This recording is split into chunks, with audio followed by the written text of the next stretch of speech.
sou Silvio Gianelli, casado com Dona Beth. Estou casado há 36 anos. Casei aqui nessa paróquia com o Padre Aurélio.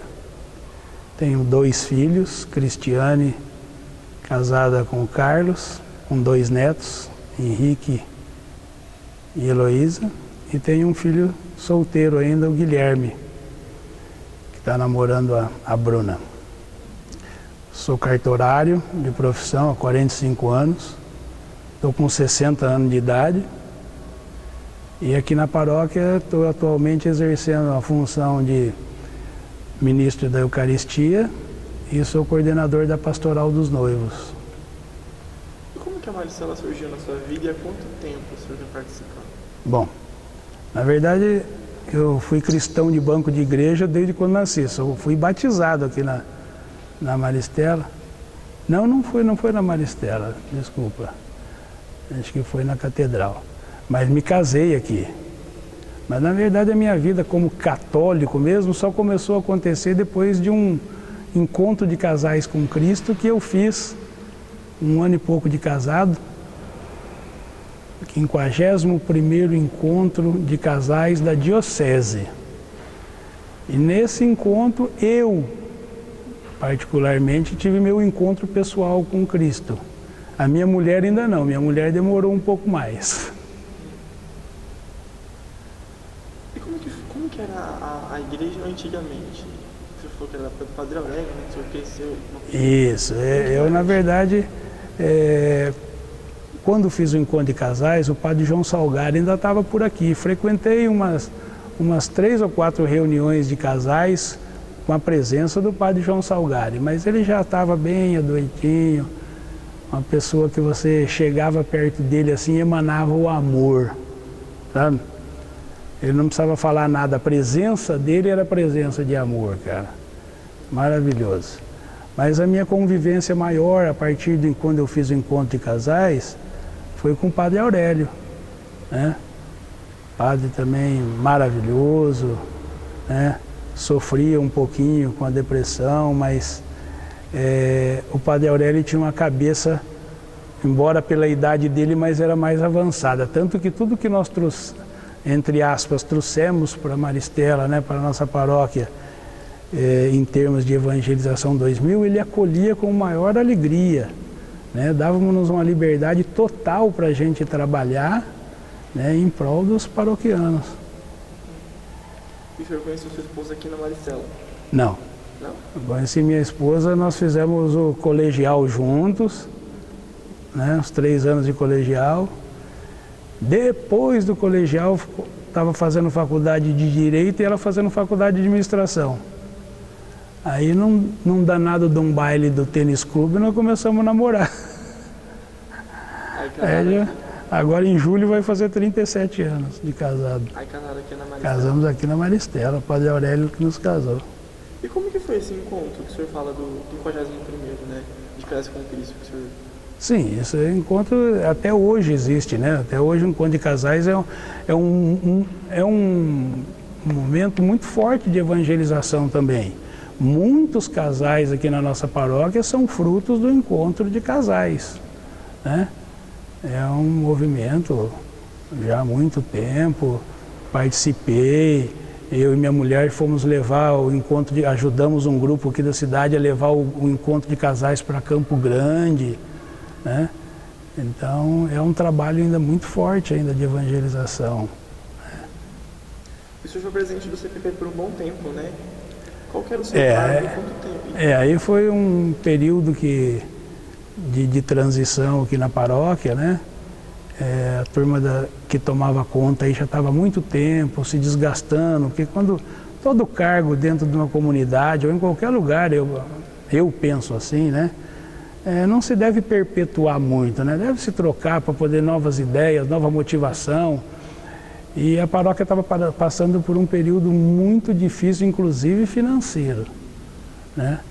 Aí eu e mais um bando de maluco aí, Marcos Godoy, Pedro Lopes, Adair Trevisan, né, o próprio Fernando de Barro, resolvemos assumir a bronca, né? Então foi um período muito difícil. Nós não tínhamos, naquela época nós não usávamos Bíblia na missa. Nós usávamos os folhetinhos. A paróquia não tinha dinheiro para comprar os folhetinhos para as missas de fim de semana. Então foi um período difícil. Naquela época tinha muita renda de aluguel de salão para festas de casamento, né? Ou às vezes a gente promovia muito churrasco, né, de domingo, do almoço, para poder angariar fundos. Então muitas vezes essa turminha mesmo que eu falei, acabava um casamento meia-noite, nós íamos limpar o salão na madrugada, para 7 horas da manhã estar aí começando para fazer o almoço, que nós tínhamos vendido churrasco para o almoço para poder angariar fundo para cobrir as despesas da paróquia. Mas para Deus, cara, quando a gente trabalha, nunca vai faltar dinheiro para continuar a obra. Pode ter certeza, foi um aprendizado meu. Então, qual foi esse maior aprendizado, assim, senhor? De que a gente tem que ter fé, esperança e trabalho, sempre, para poder almejar o que a gente quer. E como foi a reunião que você e o padre Fernando Barros fizeram acerca da pouca frequência na paróquia e juntos gostariam de levar isso ao padre, ao papa? Tá. O Fernando também naquela época era ministro da Eucaristia, e a gente tinha uma frequência muito pequena na paróquia. E a gente falasse muito, né, que as igrejas evangélicas estavam tomando conta, a gente sabia casos de ex-paroquianos que tinham, né, ido para a igreja protestante, e era uma coisa que a gente preocupava, a gente queria fazer alguma coisa, né, para motivar as pessoas a virem frequentar a igreja católica.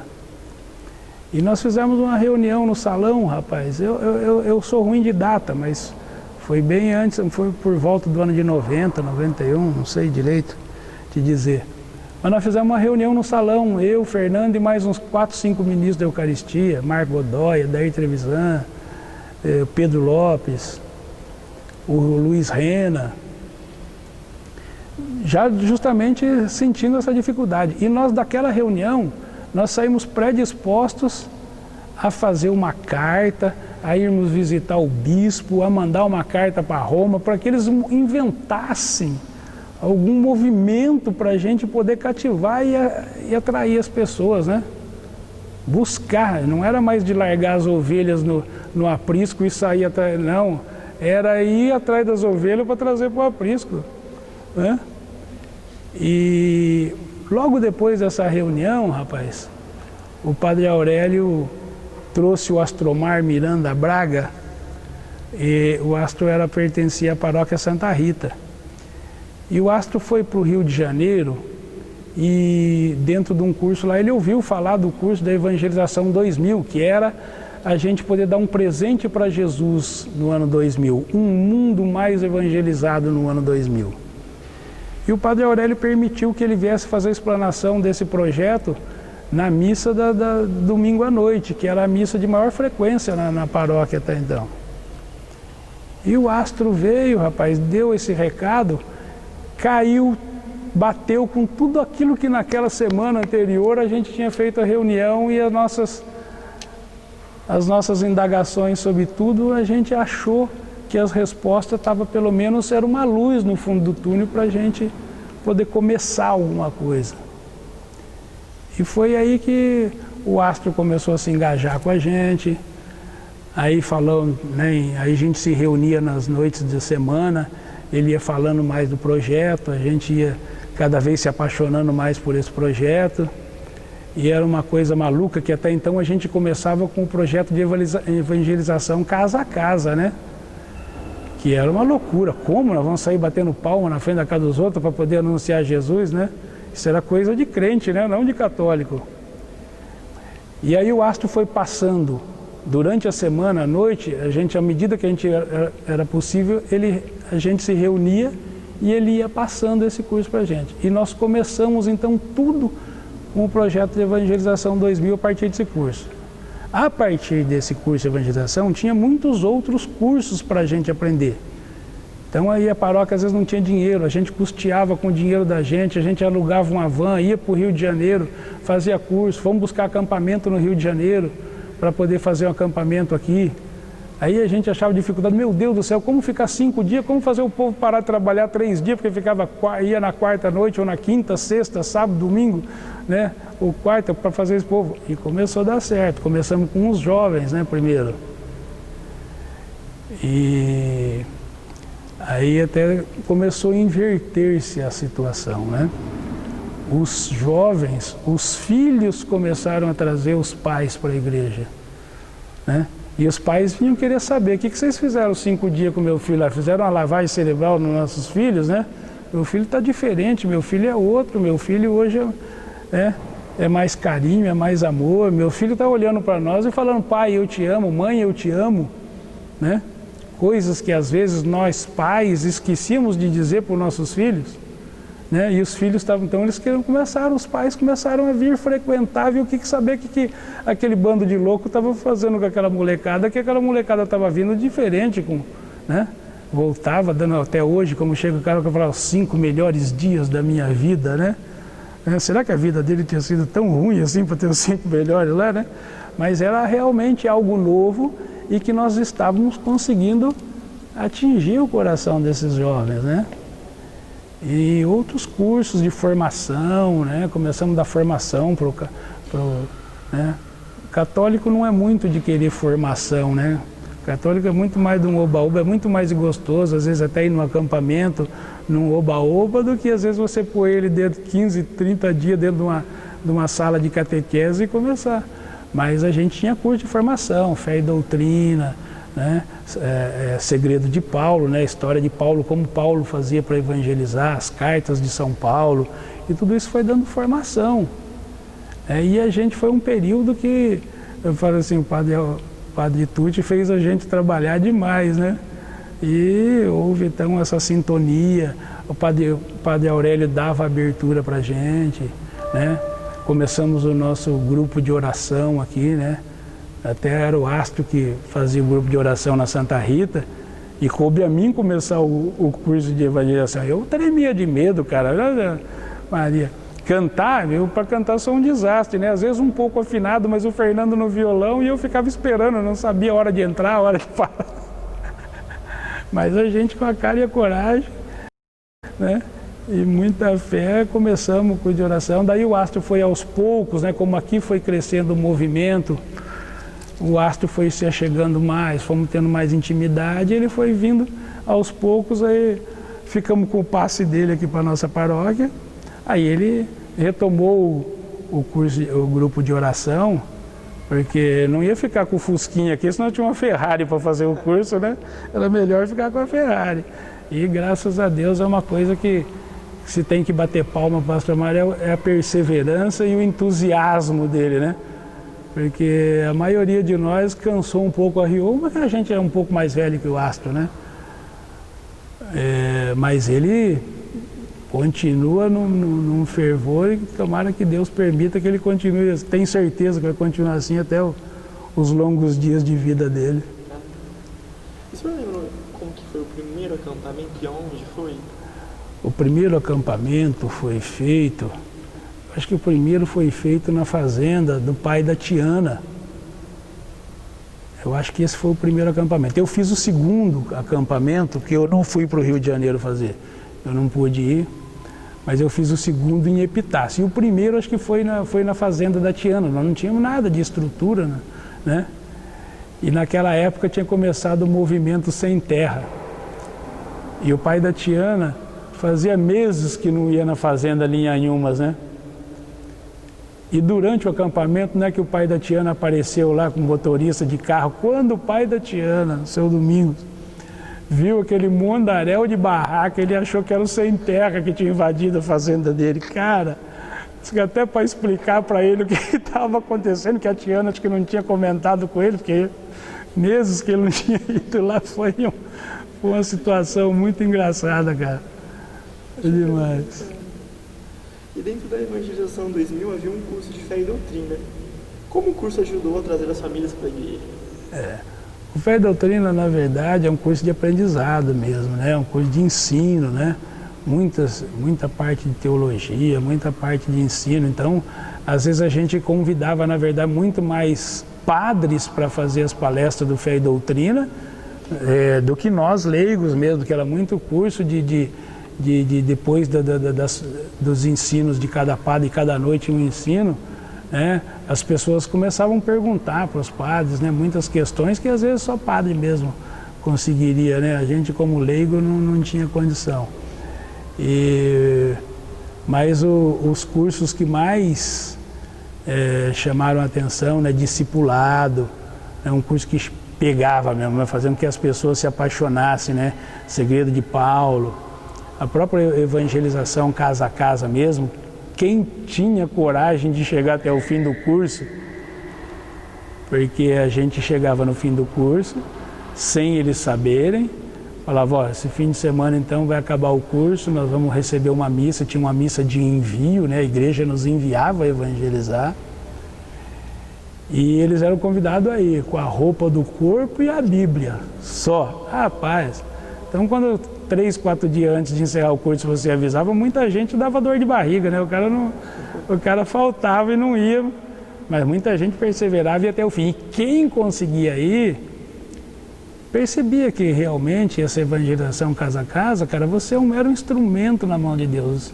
Você percebe, né, o Espírito Santo agindo por você, porque você fala assim, poxa, como é que eu entrei naquela família? Muitas situações a pessoa bater palma, estava lá, casal brigando lá, discutindo, a dupla entrava, evangelizava e depois chegava no fim do domingo, né? A gente promovia aquelas missas na praça, que aquilo vinha a cidade inteira. Nós fizemos isso na região inteira, cara. Né? Desde aqui, Caiabu, Martinópolis, Indiana, Regente, aqui para Machado, Bernardes, né? Bernardes, o Padre Wilson também foi outro que abriu as portas muito para nós, né? Nesse projeto de evangelização, tanto que ele acabou depois mudando para Venceslau e levou para lá os acampamentos, trazia os paroquianos para cá, levava os cursos para lá, nós íamos lá, às vezes passavam o curso 3 semanas à noite, toda semana, todo dia, indo à noite para lá, passar os cursos, ajudar ele a levantar a paróquia lá também. Então a gente trabalhava muito. Acho que hoje é por isso que meu cansaço, que eu fico meio... Hoje eu estou meio mais vagabundo na paróquia por causa disso. Um monte já. Mas não é que a situação de vida da gente muda, né? Você vai ficando mais velho, você passa, em vez de precisar cuidar dos filhos, você já tem que cuidar dos pais. Então tem uma série de fatores, mas a minha vida é essa paróquia. Eu não sei viver longe dessa comunidade. Você conviveu um pouco com o Padre Salgado, você estava falando, né? Só que o senhor lembra de alguma coisa dessa época? Não, muito pouco. Falei pra você, eu era muito novinho como cristão, né? Embora tinha nascido num lar cristão, mas eu virei católico em final de 81, com o encontro de casais. E foi poucas reuniões que eu participei com ele, né? Logo depois já veio o Padre Aurélio para cá. E o Padre Aurélio, como que eram as características do Padre Aurélio? Como que ele celebrava a missa? O que marcava ele, o senhor lembra? Um padre muito culto, um padre que estudava muito as coisas da igreja, um padre que se preparava muito para as homilias, ele trazia as homilias dele, ele estudava, né, as homilias dele. Então, um padre, dentro das possibilidades físicas dele, né, foi um padre que muito, muito bom. Tem muitas pessoas na paróquia que se aproximaram da nossa paróquia por causa dele, sabe? Era um padre que eu tinha uma amizade muito grande, quase que toda semana ele ia almoçar em casa. Poucos paroquianos ele aceitava ir almoçar nas casas, sabe? Mas ele tinha liberdade de ligar em casa e falar, Bete, estou com saudade da comida aí. Sempre as portas abertas, né? Então, um padre muito carinhoso, né? Que dava uma abertura muito grande para nós. Tudo esse grupo da Evangelização 2000, nunca fizemos nada sem autorização dele. E às vezes, como era uma coisa nova, né?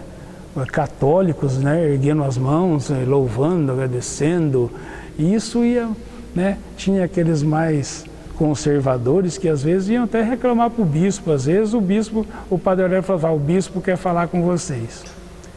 E nós éramos jovens, naquela época eu estava na faixa dos 30 anos, hoje eu estou com 60. Mas a gente tinha, né, um camarada mais velho na equipe, seu Luiz Rena. E seu Luiz Rena era muito conceituado com o bispo, então e o Luiz Rena fazia parte dessa equipe com a gente. Então toda vez eu falava, o padre, o senhor acha que nós devemos ir lá, né, prestar esclarecimentos das coisas que nós estamos fazendo?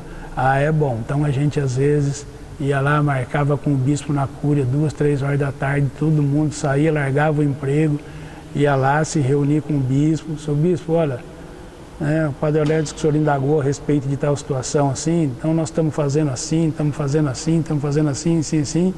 E ele às vezes perguntava, olhava para nós, aquele bando de, entre aspas, moleque, né?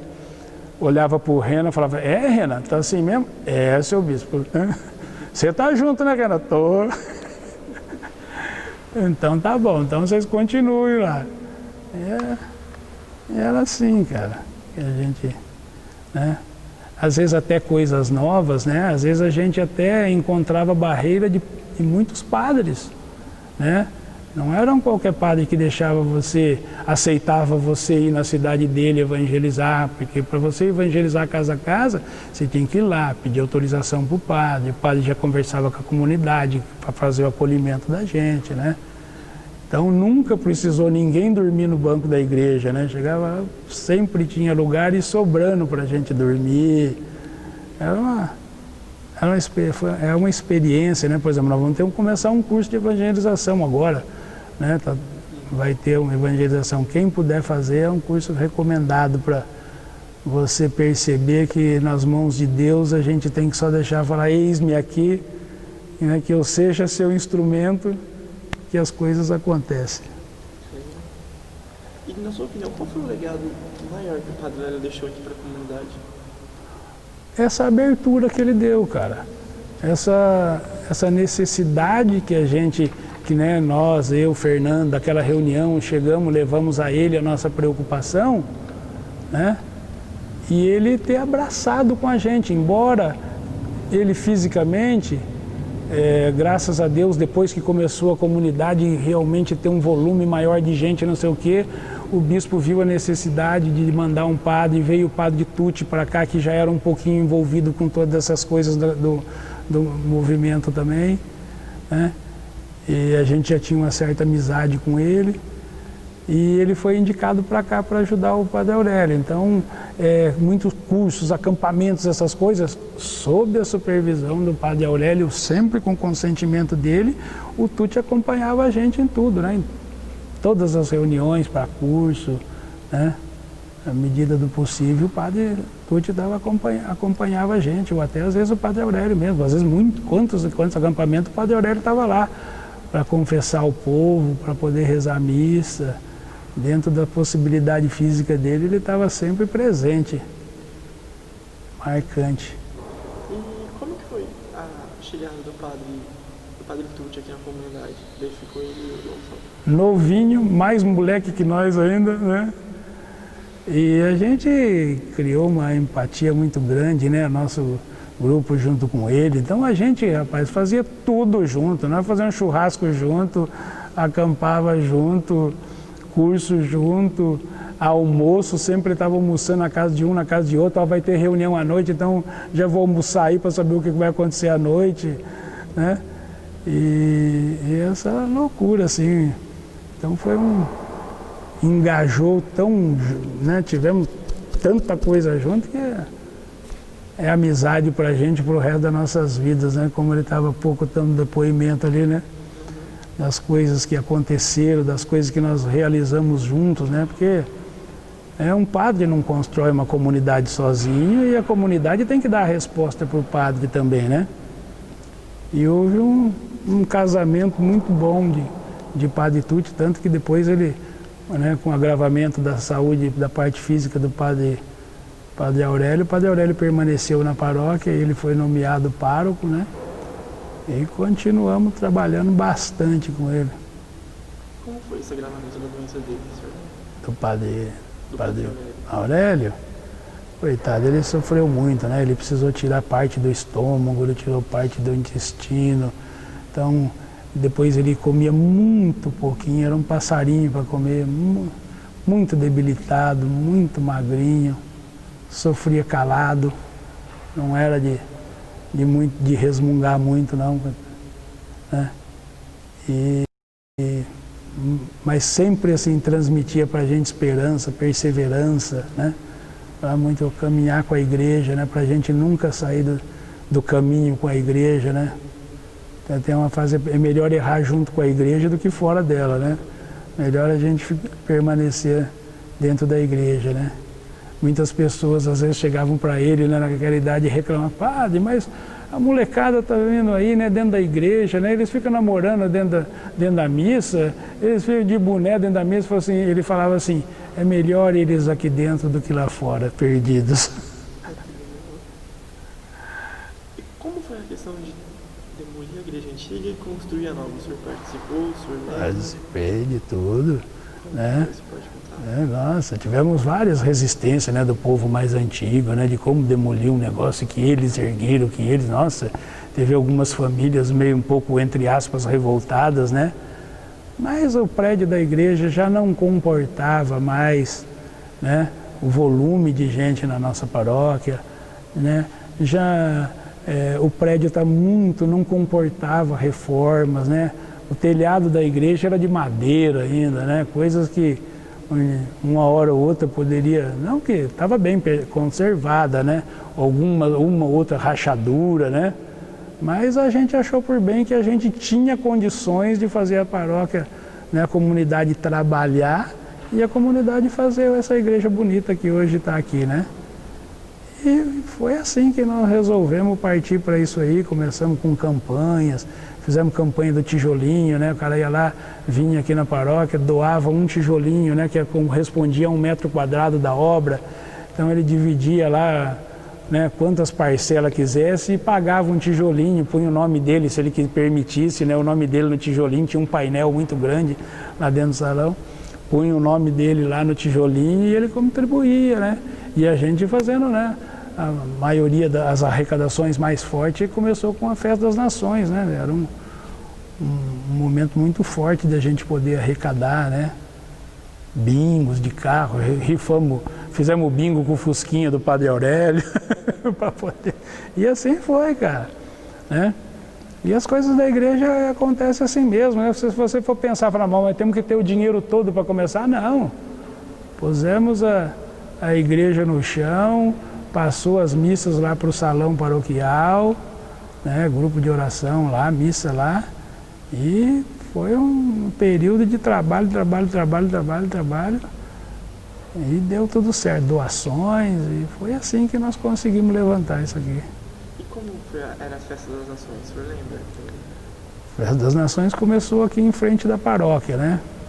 Na verdade, quem trouxe essa ideia da Festa das Nações foi o Ayrton, da Iara. O Ayrton veio com a ideia que ele viu uma festa dessa aí lá em São Paulo, não sei se foi numa paróquia, não sei onde ele viu lá uma festa dessa, e trouxe a ideia para cá. E logo depois do CPP que eu fui presidente, o Ayrton assumiu. E aí lançou essa ideia e nós topamos, né? Cada pastoral pegou uma barraquinha, então nós montamos barraquinha aqui improvisada aqui dentro, na frente da paróquia, fizemos barraca árabe, barraquinha japonesa, barraca italiana, e começamos assim, era 7, 8 pessoas trabalhando dentro de cada barraquinha, e aquilo foi aumentando, cara. No outro ano, vocês vão fazer de novo? Vamos fazer, né? E a gente fez ela na Festa das Nações, perto da festa de Nossa Senhora do Carmo, que é dia 16 de julho, né? Então a gente juntou essa Festa das Nações para a gente festejar a nossa padroeira. E tá aí, né? Vamos para a 21ª, parece, né? Agora, né? Vamos aí, né? Você trabalhou na primeira?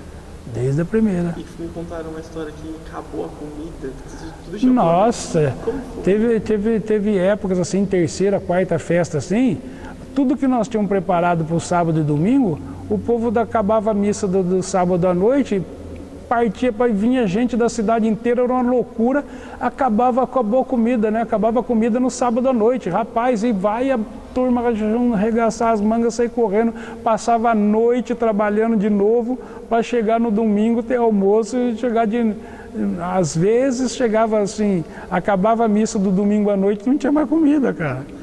E de loucura, e aí o outro ano a gente aumentava, e o outro ano a gente aumentava, né?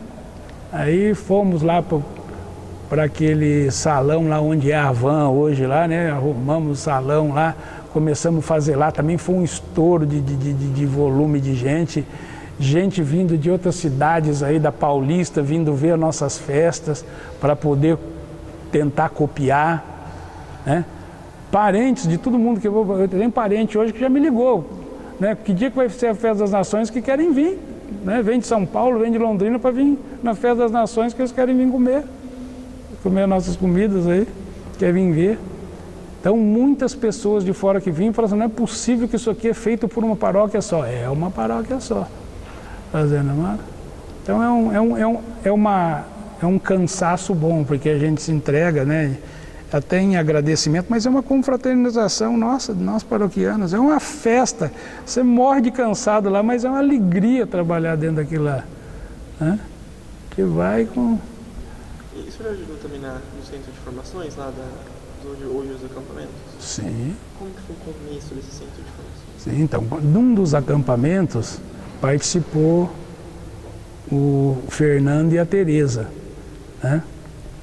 E o Fernando fez o acampamento e a gente já estava falando que nós estávamos em busca, nós estávamos fazendo campanhas para arrumar dinheiro, que a gente já precisava de um local para a gente ter, né? A gente fazia acampamento emprestado, né? Em Umas, Pitácio, aqui perto da Guarita dos Guardas ali foi feito acampamentos ali também, eu não lembro mais de quem que era, a família era dona ali, na fazenda do Nassib, né? Que né, fizemos vários improvisos, banheiros improvisados, né, cozinha improvisada. Então a gente já sentia a necessidade que nós tínhamos que montar um centro de formação, porque não estava mais dando certo, né? A gente precisava de alocar melhor, receber melhor as pessoas. E aí nesse acampamento que o Fernando e a Tereza foi, ele falou assim, ó, eu tenho uma fazenda ali perto, entre Pirapó e Mirante, se vocês quiserem, de lá dar uma olhada, né? Eu posso ceder uma área para vocês lá. E aí juntamos com o Fernando, fomos lá, ele falou, a área é essa daqui e tal, perto de uma reserva florestal maravilhosa, né? Que é onde a gente faz os desafios todos naquelas matas lá. E o Fernando cedeu, doou para a igreja para a gente fazer aquilo lá. E aí começou outra luta de mais trabalho, mais promoções para a gente começar a erguer aquilo lá, né? Então a gente juntava um dinheirinho, vamos erguer o barracão, a gente precisava do barracão e banheiro, né? Então, e uma cozinha. Então hoje está uma maravilha aquilo lá, hoje está bem diferente, né? Agora tem uma turma nova aí pegando, ajudando, fazendo quartos, fazendo, né? Então, para poder melhorar, porque tem muitos cursos, né? E muitas pessoas, né, que querem ir, mas não aguenta dormir numa barraca, não aguenta dormir no chão. E tem muita formação para a gente passar para o povo, fazer retiro lá, que aquele local é realmente abençoado, né? Tanto que está lá escrito lá, né? Tire a sandália dos seus pés, porque o solo que tu pisa é santo, né? Então, e a gente ia lá de fim de semana e plantava aquelas arvorezinhas lá e matava os formigueiros. E assim a gente foi construindo aquilo lá, foi levantando aquilo. E hoje é uma realidade, né? Então, para o senhor, qual a característica que deixa a Maristela única? É o nosso, eu acho ainda, né, que é o nosso carisma de acolhimento, né? A gente, desde o início, né, a gente falava isso, o nosso carisma tem que se acolher as pessoas com muito amor, né? Hoje cresceu tanto, né, mas eu creio que esse espírito de acolhimento, eu acho que está espalhado por todas as nossas pastorais, né? A gente tenta da melhor forma possível, você chegar na paróquia e falar, eu quero, vem visitar minha pastoral, né? Tantas vezes pessoas vão lá na pastoral dos noivos, né? Vão lá, passam um fim de semana, para saber se é aquilo que ele quer, né? servos da misericórdia mesmo. Tem muita gente que tem vontade, mas às vezes não é aquele dom da pessoa. Ele vai lá, não se dá bem, não é aquilo. Então, vai procurando nas pastorais. Tem certeza que você vai encontrar um serviço, entre aspas, né? Que é uma forma da gente... Eu tenho isso comigo, né? Você trabalhar para as coisas de Deus é uma pequena forma de gratidão que a gente tem para com Deus, né? É o que a gente pode dar em resposta a Ele, ajudar o crescimento do reino dele, né? O que essa palavra significa na sua vida? É o que eu falei para você no início. Essa paróquia, para mim, eu não sei como, né? Se eu tivesse que, por um emprego, por uma coisa, mudar de cidade, eu não sei como fazer. Por exemplo, eu tenho minha filha hoje, que está casada, que saiu de Prudente, que foi estudar fora, né? Que já tem 2 filhos. Até hoje ela tem, né, saudades de viver em comunidade como se vivia aqui, né? Quando nós começamos esse trabalho todo de evangelização, os nossos filhos eram todos pequenos. Meu, filho do Fernando, filho do Pedro, filho do Mário Zanuto, né? Acompanhava a gente. Então, nas cidades que a gente ia, a gente levava eles ficavam soltos pela praça lá e a gente fazendo amizade com a molecada. Quando ia procurar, né? Quando ia procurar pelos filhos, estava lá no campinho jogando bola, estava não sei aonde, né? Vou brincar aqui, falar para o Mário Zanuto, uma vez ele esqueceu a filha dele em Berna.